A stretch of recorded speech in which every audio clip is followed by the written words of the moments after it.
Thank you. Appreciate everybody being equally overtime on their comments. Let me see if Amy's on the line and wanted to pick up with a question first. Sure, can you hear me this way or should I type it? Oh, we can hear you very well, thank you. Okay, thank you for stepping in for me, Jeff, and I'm sorry I can't be there. And thank you all for your comments. I think they were very useful. I guess my main takeaway from the panelists' comments is that the laws and the various laws that we're talking about, HIPAA, CLIA, FDA, they all sort of reflect this tension that we see between the ethical commitments to individuals having a right of access to their information and the desire to protect the public or the patient or the participant's safety and make sure that we have good quality. And I think I'm hearing you say that maybe if we look at the laws all together, maybe we've erred too much on the side of worrying about quality and safety. And the suggestions that I heard were sort of trying to pare back that a little bit in favor of recognizing more of a right to access. And I wanted to check that to see if that was in fact what I was hearing. And then if it was, other than some of the very specific examples of being able to be a little bit more loose with what information you can communicate to individuals without violating CLIA and without, triggering an IDE and things like that, are there other ways in which you think we can strike that right balance? And how much do we want to go in the other direction, I guess, is part of the question. I just want to start by saying, Amy, I am not in the camp of loosening everything that we've gone too far. That, again, is why I would suggest that as the panel talks about this, there's the one category of unexpected findings where you weren't planning on it. I think there I would agree that CMS may have gone too far, that there's a solution that should be found that that would allow us to get out of the ethical dilemma of not providing any information when we've discovered something. But I would differentiate that from the planned return of results. And there, I think, I would not agree that CMS has gone too far. I think where you're planning to provide someone with results, even if they're research results, that should come from a CLIA-certified lab, because you can rely to a greater degree on the quality systems because they're required to meet these quality systems. So, Amy, I think you're right.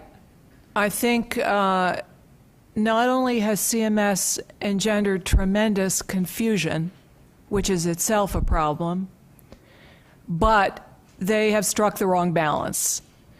As I hope my case outside of the world of genomics suggested, I liked, Wiley, your suggestion of potentially the committee considering saying, great if you can have a CLIA-certified lab, although I think Rex and Gail made an extremely important point that you need to be very cautious about what you get out of CLIA. And the reality that you can have research labs that aren't CLIA compliant that know a lot more about what they're ascertaining and interpreting than CLIA certified clinical labs. So it's nuanced.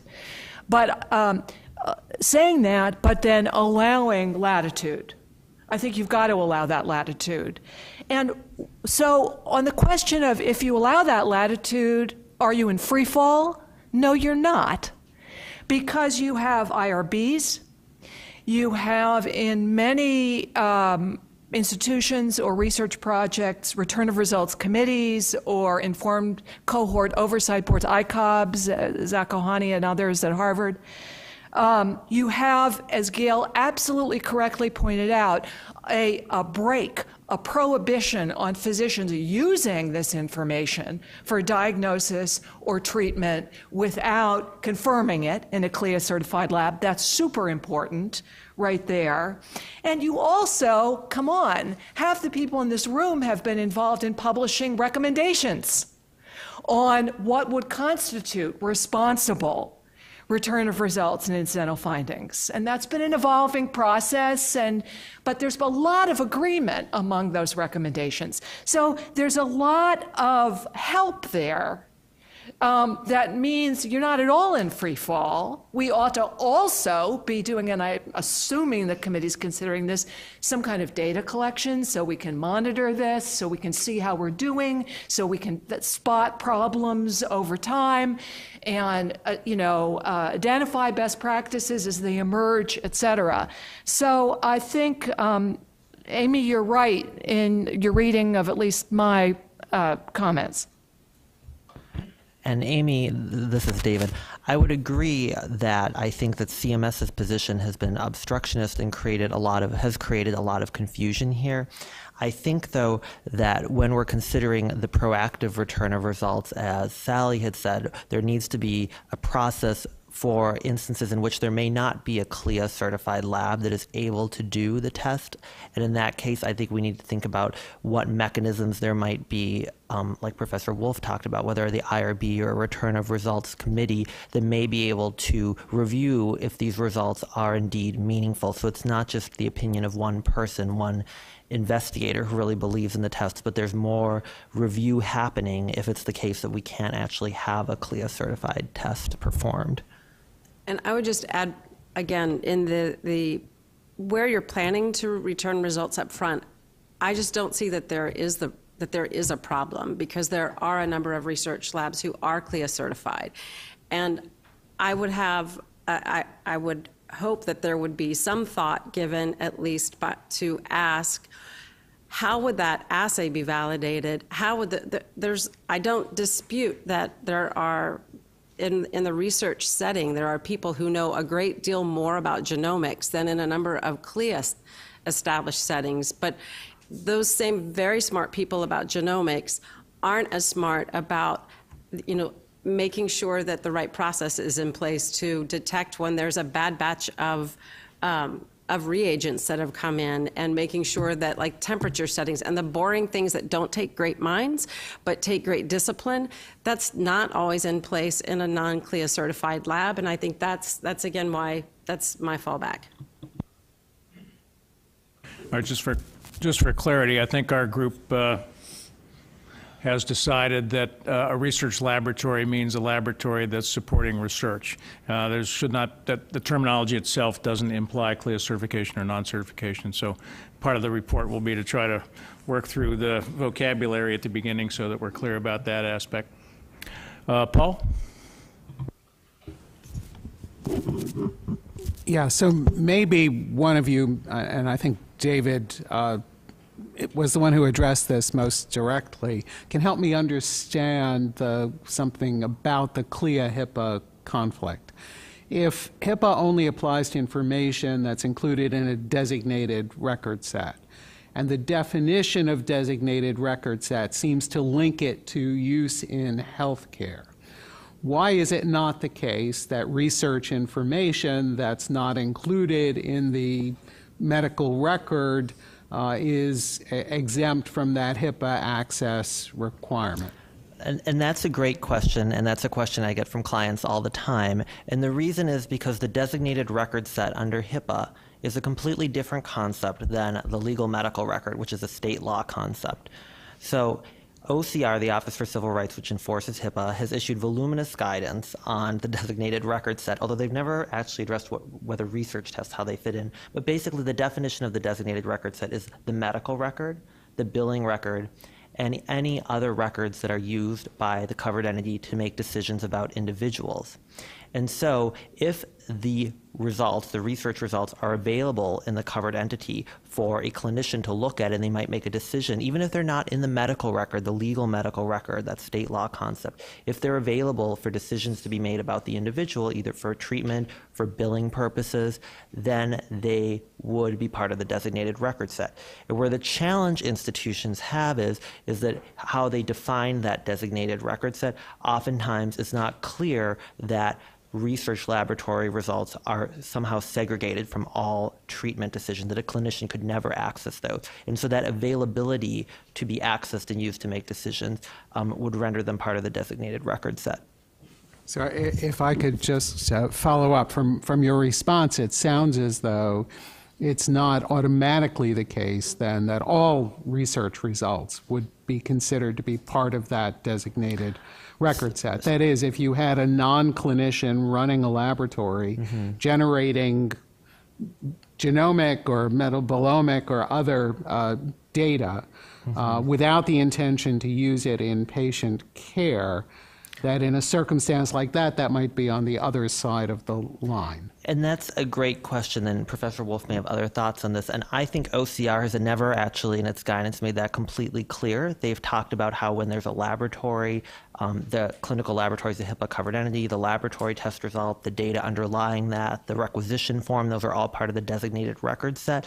I think there is a pathway that if one were a covered entity and one clearly defined their policies such that these are research tests. They're only used to make aggregate decisions in the research. They're never made to use to determine, for example, eligibility for a research study of an individual. They're never used to make that type of decision. One could potentially take the position it's outside of the designated record set, but one really has to make an effort to do that. And a lot of times, if there's biobanking, for example, I'll see policies, and then we're going to use the results to offer people eligibility in a research study. Well, then you've made a decision about the individual on the basis of the result, and I think it's hard to argue it's outside the designated record set.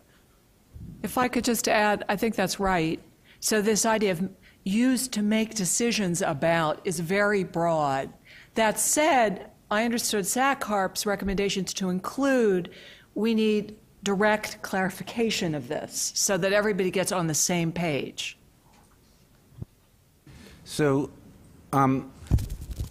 I was in a clinical study at Rockefeller University where they looked at my gut-associated lymphoid tissue. They looked at the phylogeny of my HIVs in my body to understand the genetic distance between the variants in my body. None of these things would be CLIA approved, would never be a clinical assay that you'd get in a CLIA lab. They were developmental assays that I wanted those results, and that's the reason I enrolled in the trial. So if you're saying, they have CLIA is the floor, and if it can't be done in a CLIA laboratory, I don't get access to those results, I would have never gone into the trial. I would just say a CLIA certified lab could do that. And CLIA really only talks about analytical validation. And what I think you're talking about is, you're right, like CAP speaks to clinical validation, and you're probably right. It would never be clinically validated because we don't know the meaning of that distance, right? And I think that's why you're saying it can't be CLIA validated. It actually can be CLIA validated. The sequencing itself can be CLIA validated. My company has validated our just genomic next generation sequencing to the to the VCF. We're not making medical claims about it. We haven't gone in and individually validated, but we know we know the performance of the assay, and that's what I'm saying is there should be that analytical validation should be done, and it can be done. Okay. So the other question is for Susan. David talked a little bit about guidance changes and sort of changes that can happen within the agencies. Is there statutory changes that you think need to be made in the context of what we're talking about that might need to be considered, that can't be done just by changing what FDA, CMS, or HHS agencies talk about? Well, there are three levels. There's statute, regs, and actually four. And sometimes there are other pronouncements, formal pronouncements, depending on which agency, like FDA, makes formal pronouncements that aren't always embodied in regs. And then there are interpretive remarks, which is part of what has made the CMS thing such a mess, made at meetings, et cetera. So I'm not sure whether you're directly asking about statutes. That I would need to think about. So I'm not sure I can answer your question sitting here right now. Should the language of regs, should the language of the statutes be changed? Surely we need clarification. Because, and I think that SACCARP's attachment C says it well. Although I do think the attachment doesn't go as far as I would hope this committee would do with the benefit of the time you have to work on this in terms of recommending what those clarifications should really be content-wise.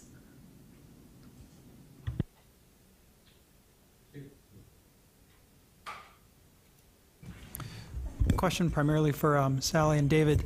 We've talked extensively about HIPAA and about CMS and just a little bit about FDA or less about FDA. But imagine that various sort of developmental assays were to be done in a CLIA-approved lab, and as has been said, the CLIA approval allows you to do all kinds of developmental stuff. Where are we with respect to FDA's IDE regs on the ability to do developmental assays or use developmental technologies for research testing and then return those to participants, patients, clinicians, families, whatever? It's obviously been a big issue of discussion with respect to sequencing technologies, but even if you were to move everything into a CLIA-approved environment, to what extent would the IDE regs be something that we'd have to reckon with based upon current sort of status of things? I'll start. The first question would be whether the assay being used for research had been CLIA validated. If it was, I mean, if it is, because as I read the FDA rules for IDEs, if you're going to be returning results as part of a research trial, if you're going to be returning them, they need to be valid. They need to be confirmed by a CLIA-validated test before they can be returned to stay within the exemption, to stay without. Once you're going to return them, if you're not having them confirmed by a CLIA-validated test, then you go into the significant risk, non-significant risk analysis. And I think there's a lot of issues that would come into play. And I think NHLBI did a nice job in talking about what are the things that FDA thinks about in considering risk and what are things that might mitigate risk. For instance, like genetic counselors are viewed as a risk mitigation, but again, the way that the FDA looks at it is how might an inaccurate test result negatively impact someone. That in my mind, that's how they look at risk. So if your test itself is CLIA validated, which I think is probably going to happen 1 out of 1,000 times in research, right? I mean, because it does take expense to actually validate an assay. I believe that if your test itself is CLIA validated, you probably stay exempt. So I would add that I think this is one area where this type of unified joint guidance I was talking about might be helpful, because what the FDA talks about in its IDE guidance is that you have to confirm, if you aren't using an approved test, you have to confirm the diagnosis by another medically established diagnostic product or procedure, and it doesn't reference CLIA directly. It has this other terminology. And then when we ask what is a medically established diagnostic product or procedure, the FDA guidance says, well, it's a cleared or approved device.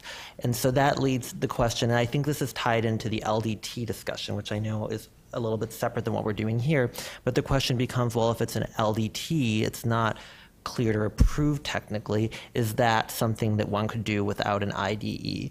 And I think what Sally's suggesting is if it's in a CLIA laboratory, that could be done. I think that the guidance, it would be helpful to have some clarifying guidance on this point, though, where the terminology matches up, because I think this is a point of confusion in the research community. Yeah, agree.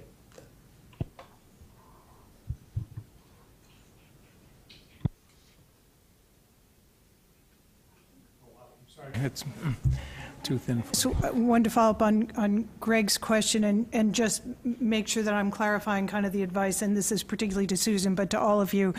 It sounds like the first thing we should do as a committee vis-a-vis this CLIA HIPAA thing is to try and clarify what or try and think through what clarifications in guidance might be helpful. And if I'm understanding what you were saying when in response to Greg, Susan, then it's sort of after we've thought through that, the question could then be posed, is there actual need for statutory change? Okay, thanks. Absolutely. Yeah, thanks. I mean, I think a lot of this can be cleared up at the level of guidance. And I really like what David said, and Saffron did too, about the idea within the HHS coordinated guidance. If it goes in a good direction, if it goes in a productive, sensitive direction. And one thing I would just add on that point about guidance versus statute is that in a lot of these areas, especially in HIPAA, the statute on HIPAA was about health insurance portability. And it was not aimed at privacy. And then it said the Secretary, if Congress didn't act, would enact all these privacy regulations and security regulations. So most of the development in HIPAA has all happened through regulation. And that's why I think in a lot of this area would be a regulatory or a guidance change rather than a statutory change. So let me ask a question about the free fall question. So let's imagine CMS loosens up its expectations and that folks are permitted to reveal some level of results that then need to be confirmed in a CLIA certified laboratory. But I think as we've heard from other panel members and maybe just from experience, a lot of folks don't want to pay for the CLIA certified test. I trust you. You're a great research lab, wonderful investigator. I'm not going to get this confirmed.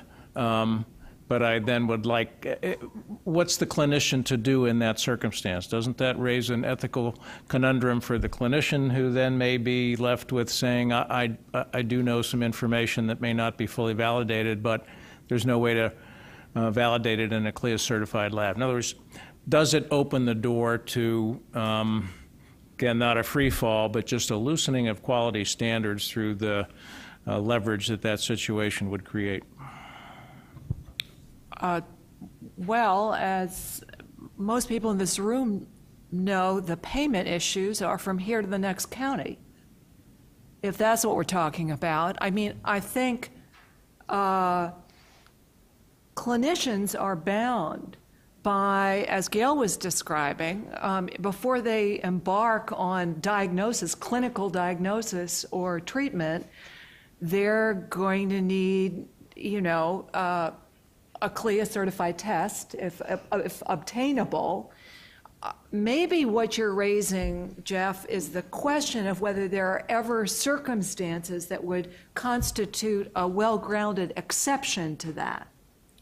Yes, I think that's which I think is a worthwhile question in a limited number of circumstances. We all, I made reference to the fact, and I think Rex may have too, that there are some circumstances in which the research lab is the one that really knows how to do this, maybe some rare disease circumstances. I think that's worth thinking about.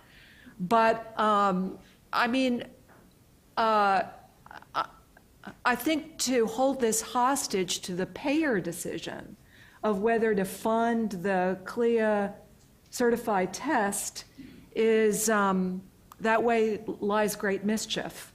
Well, and I think the scenario would be one in which the laboratory would say, well, CMS no longer requires CLIA certification. We're going to go ahead and give our results, and it's up to the clinician then downstream to worry about the CLIA validated test. That's not our issue. The monkey's off our back, I think is the question, whether it opens the system to that type of abuse for a lab that takes that approach. Well, what we're seeing is that a lot of labs are being CLIA certified. A lot of labs are doing this two-step approach where if there's a result of concern, they will, on their own dime, go out and get that retested in a CLIA certified environment. So you're saying in the cases that remain, is there a potential that a result would be communicated and the clinician would not be able to find somebody to pay for the CLIA certification?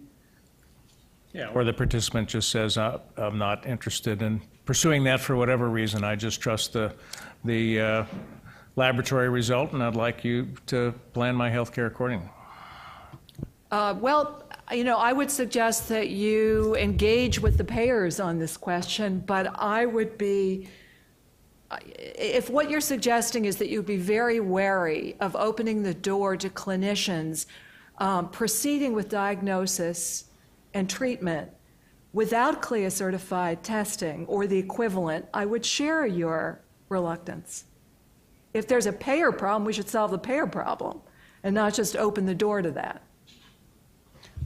I think one additional thought on that is that if it's anticipated, I know we've talked about unexpected results here, but it's sometimes anticipated there'll be some level of results that may be meaningful and be returned. To have it as the study budget at the beginning of the research, to have some money built in to pay for the CLIA testing, because the world of third-party reimbursement in this area is quite challenging and quite limited.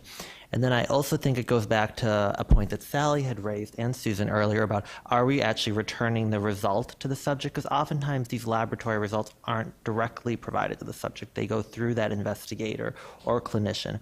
Or is that investigator just saying we found something of interest and referring to the CLIA lab for confirmation? And depending on how the committee's recommendations and the CMS guidance on this, if it is issued in the future, comes out, that could make a difference on how that process occurs. All right, Amy has a question. Amy. Yeah, hi, thanks. So I have kind of two related questions, but I have the broad framing of it and then a more specific question for Susan. But so, we heard in the panels this morning, at least I got from some of the panels this morning, this indication from the laboratory directors and from the participants themselves and those who were engaged with participants that we seem to be moving towards this environment where we're going to have large-scale research that's very participant-centric. And there's this push towards increased access and control.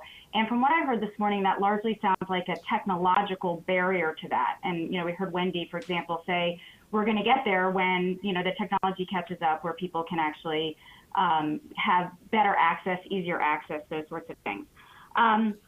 So we also hear a lot of discussion coming out from NIH around this concept of building a medical information commons or a data commons or a knowledge commons.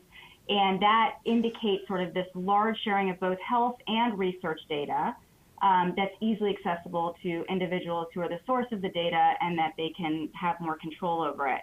And so I guess my big question is what is the role of the law in thinking forward about what our reality is going to be?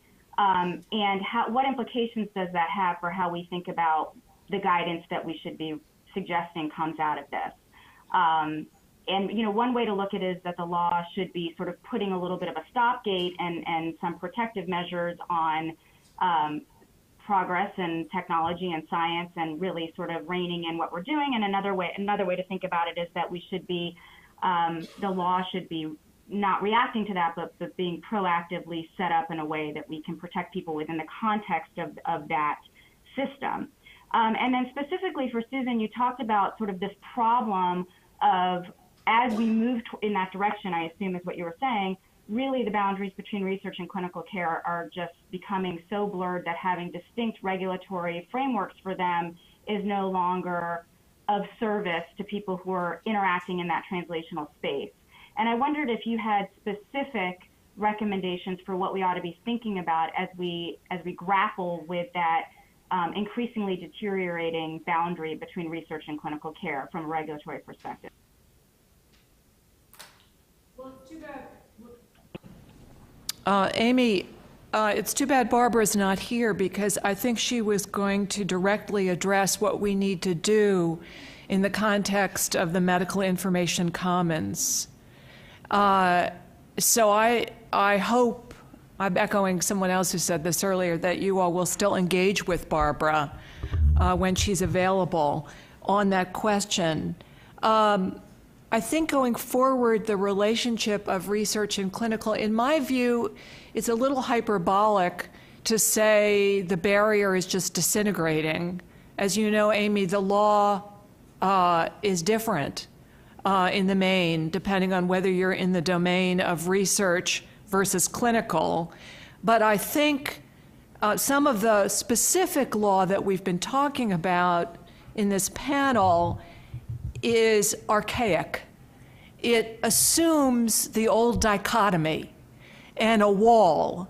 The wall is gone. It's a permeable membrane. And the whole return of results incidental findings problem, as I was suggesting, is a challenge to the old dichotomy and demands a kind of translational vision for how to traverse it. I think we've all three made some worthwhile suggestions, as has SACARP and others that we've mentioned, for how to traverse it. So I'm not saying that's it, they're the same. But I am saying that we need law and regulation that is sensitive to these translational issues because they're out there and they're only going to increase because of some of what you suggested and because of the translational interdigitation of research in clinical care.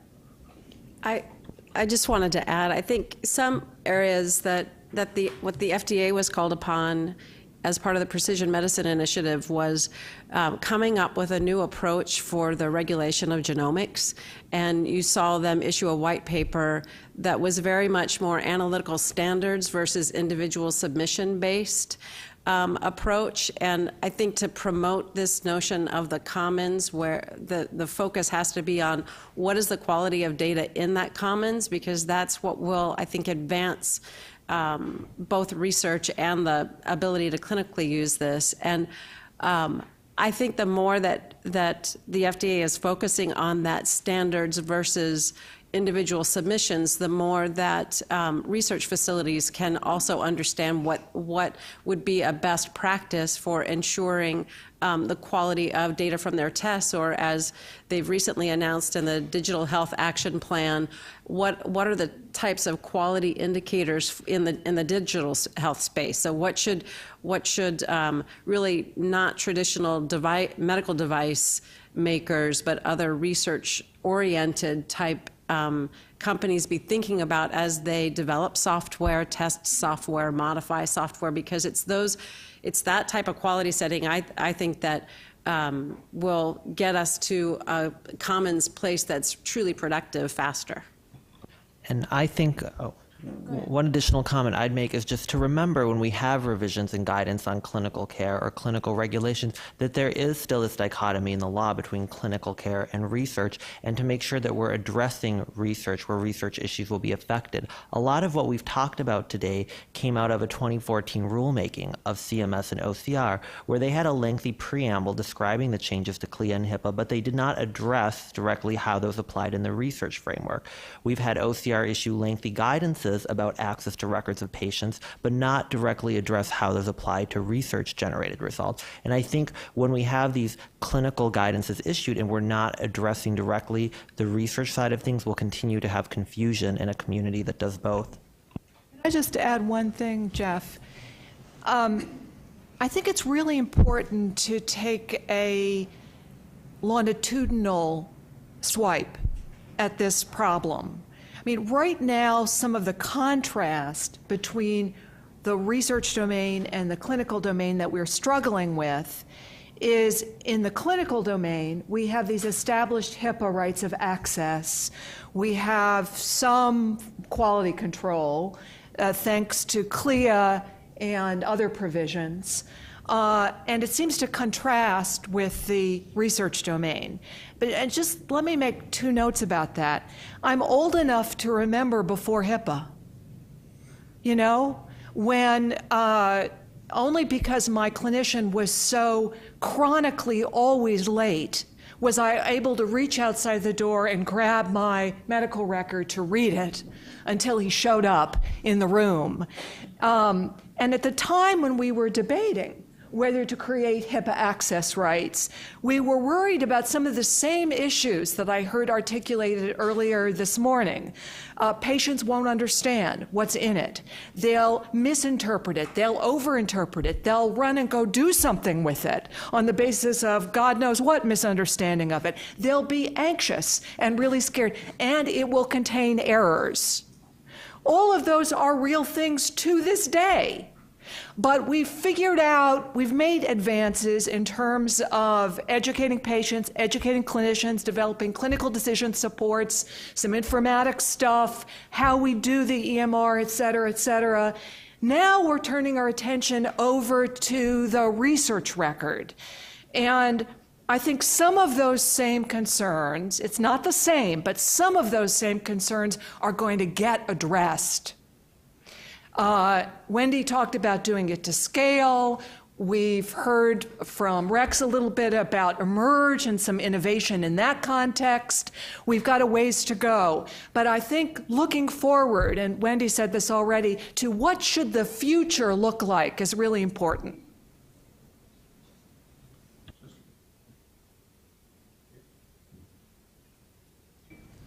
So I don't know if each of you was here this morning for the first participant and community panel. And we got a pretty strong, I think, message from that panel, more from some participants than others, of we want access to this information up into, quote, everything, whatever, everything means.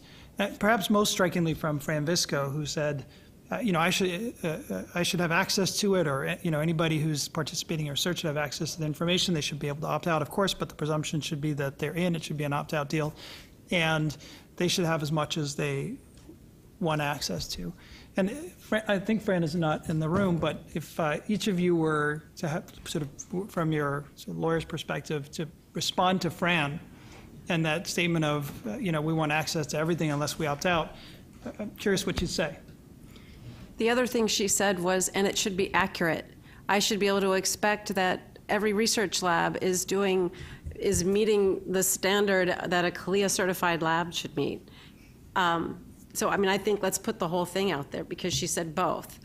And I think that's a very difficult paradigm to square with generalized research and how, and I thought the questions probing how much of the research dollar should go toward the cost that it will take to be able to meet that expectation that you have versus discover a cure, was exactly the right question, because I completely understand if I was in a clinical trial, I'd probably want the results too, and I wouldn't care whether, and the thing is, I would probably assume they were right, but right to the best of the science today, right? But I would assume that they were analytically right, but that I might not, the science, again.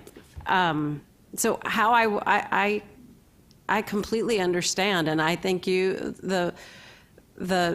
depends on the type of research, whether, like, how much you want to build into the research budget, that should happen, that we should, like, build into the research budget because we're, in a certain phase 3 trial or something of that nature, we're at a point where we may have clinically beneficial information that we want to be able to provide someone. Then I think I'd completely understand why they'd want to engage. I'd want to be able to respond to that, and I'd want to make sure that the information was accurate.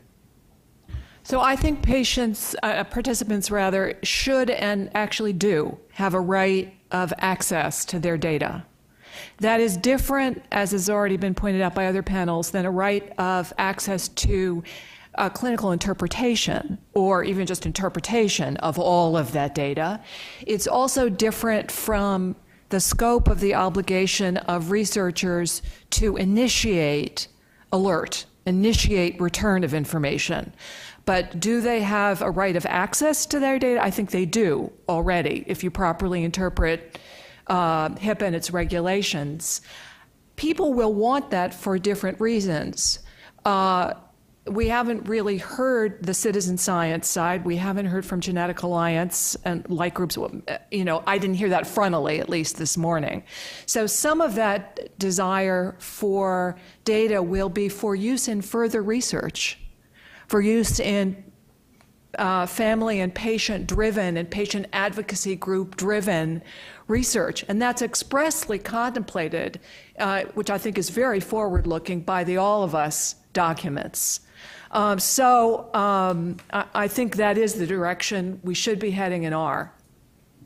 And I think another point is to make sure that the expectations are set at the beginning of the research so that subjects know what they may get access to and what they may not get access to. Because it may be the case that there is a research study that does not have, we've talked a lot about funding problems with getting things certified in CLIA labs, that there's a researcher that doesn't have the means to do that but still wants to do research, and as a result of that is not able to return those results. And I think if a subject is made aware of that up front, then someone could choose not to join that study if they want to have access to all of their information, but they understand that they're actually not going to get that in this study, and they may look for another one to participate in. It's very contextual based on what type of research we're talking about.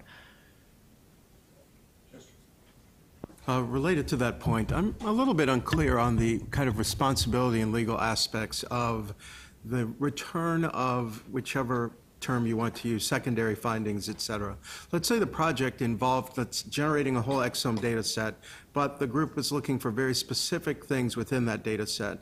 Is there any legal obligation to explore any further to find other things if that was not the original intent of the study itself? I would say that some incidental or secondary findings will be encountered in the course of analysis, and those need to be responsibly dealt with. There are a lot of recommendations about which of those to offer back. You may be asking the broader question of, is there a duty to hunt in the data set? And I think the consensus answer to that so far is no. There is not a duty to hunt, and I would endorse that.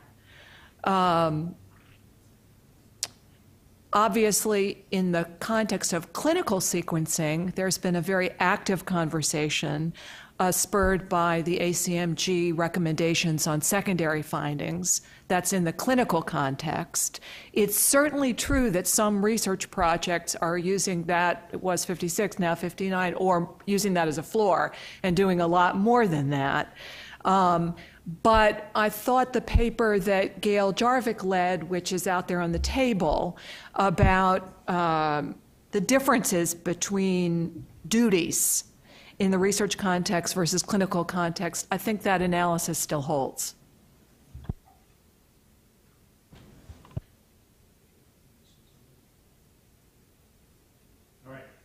We'll have a couple more minutes, and I want to welcome any questions from all the participants in the room.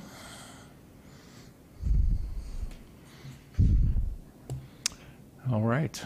Well, let me thank the panel for an outstanding set of presentations, very thought-provoking and extremely helpful for our group, so thank you. Rhonda is going to be leading our next session, which is focused on institutional management and oversight.